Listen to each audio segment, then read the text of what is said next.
So I've been thinking about not thinking about, but I thought about it last night.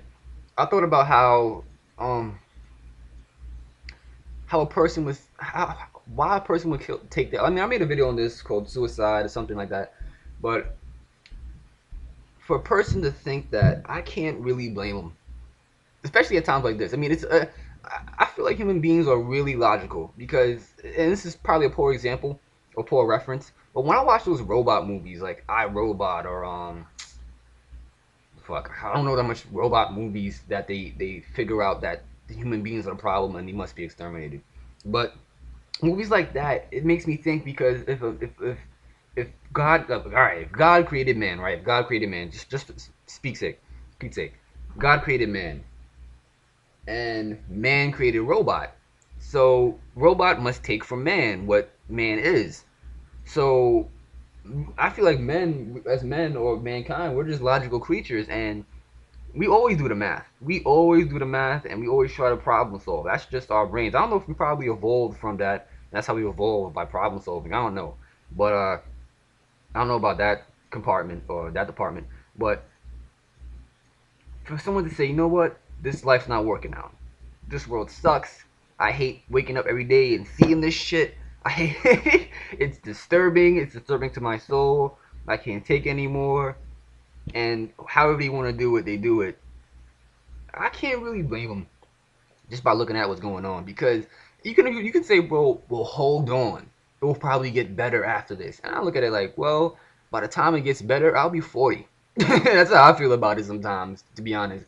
But by the time it gets better, I'm gonna be 40 years old. All my youth will be robbed, possibly, if I'm drafted.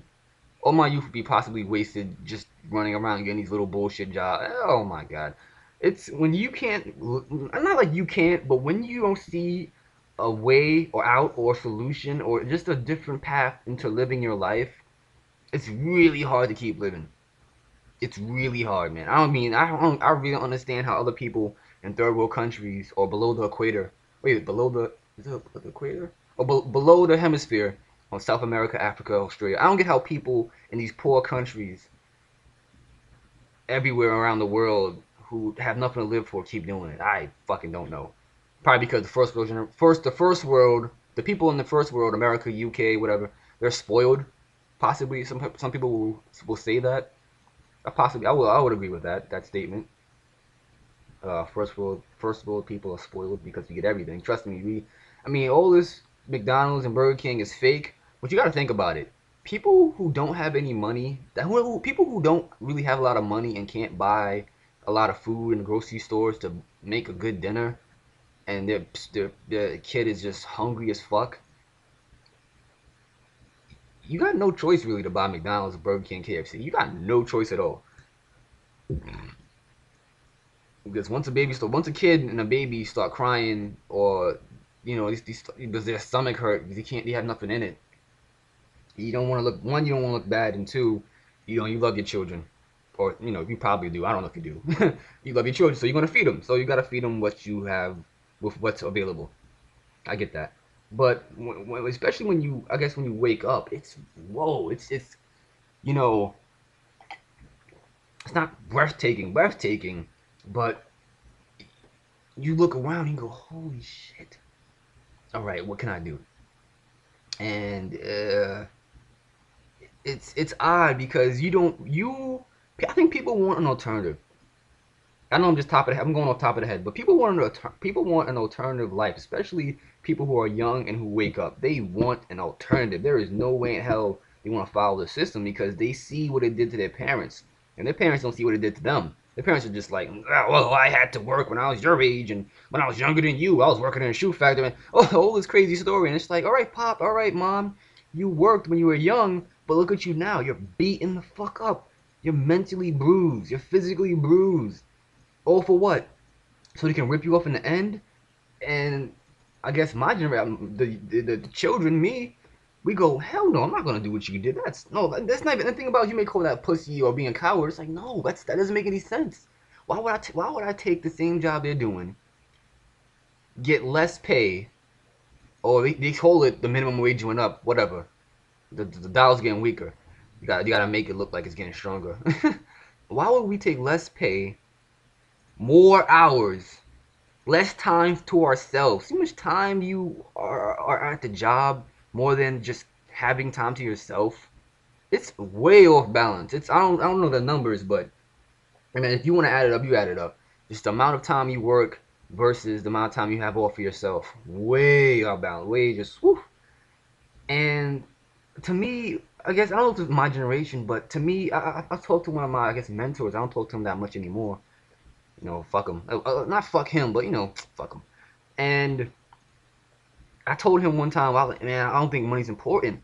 And he was like, he was just like, he wasn't going off, but he was just like, you don't understand, boy. Like, money rules the world. Everything's money, money, money. And I was like, yeah, I get that, but I meant to say that I don't want money. I forgot how I worded it, but I worded it differently a month ago. But I just don't like money being a part of my life.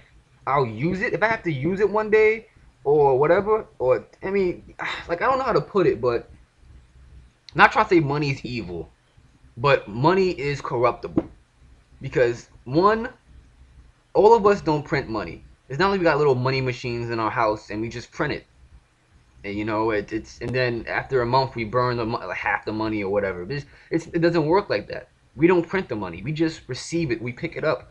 We see it in the streets. We pick it up. We see it on the left on the counter. We pick it up. You know, we see it fall out somebody's pocket. We either tell them or we pick it up. You know, so we use this money to in a way better our lives, but it's not really bettering our lives. It's just like postponing our deaths. That's all it's really doing. That's what really money, to me, that's what money seems to be doing. It's postponing your death. Because it's like a game. Like once you run out of points or once you run out of lives, it's game over. No matter how much points you had, high score you was, doesn't matter. It doesn't matter. And that's the game. But going back to people who commit suicide or want to commit suicide, I can't, like I said, I can't really blame them because what's to really live for? And that's what I tried to connect with the money thing. It's if you're living for money, it's like you're pathetic because once you wake up and you figure out that you're not needed, you're expendable, you don't need to be alive. It logically as a problem solver, as all of us are problem solvers, we add it up. We go, holy shit, okay, I'm not I'm not really that important to the world. I'm expendable. Plus, you know, I don't have a lot of money to do anything to possibly save the world or save people or feed people, whatever. I don't have a lot of money. And you just add up all these factors and you go, holy shit, this plus this plus this plus this times that times this divided by this equals I should kill myself. Like it just makes sense. So I'm not trying to tell people out there to kill themselves. No, I'm just trying to convey to you guys that I can possibly understand why someone would want to do that. I can definitely understand why somebody would. It's nothing there. There's nothing here. Yes, there's waterfalls and canyons and vultures, but the, with the path we're going on as human beings, as a species, unknowingly, some knowingly, some people do know. It's not gonna. I'm not trying to say let's chicken out or people you should chicken out, but what should you do? What should we do? Like in my other video, why I think waking up isn't enough. It's what should we do? And no one has a fucking answer. No one. No one. I know you gotta find your own answers in life, but when you ask people that's older than you, way older than you, what they think, what they did, they have no clue to say. You don't know. You have nothing to say because when they were growing up, when they were young, they didn't have what we have today. See, they couldn't just hop on the internet and go, "What's the government doing? Oh, what's Bilderberg doing?" Anything. They couldn't Google anything at that time because it wasn't there yet. So as time progresses, since they're already working and they're going to keep working since they have children, they're not going to be wrapped up in the internet or wrapped up in anything else because they got to work. So by the time they're retiring, which is right about now, now they have all the time in the world to go on Google, to go on YouTube, to go ask these questions and see these videos. And now they're looking at their kids like, holy shit, man. I didn't wish this upon my kid, but now they're speechless. Now the old people who are retiring you can't do anything, but they're all drugged up on pills. They're tired. They want their pension. They want the social security.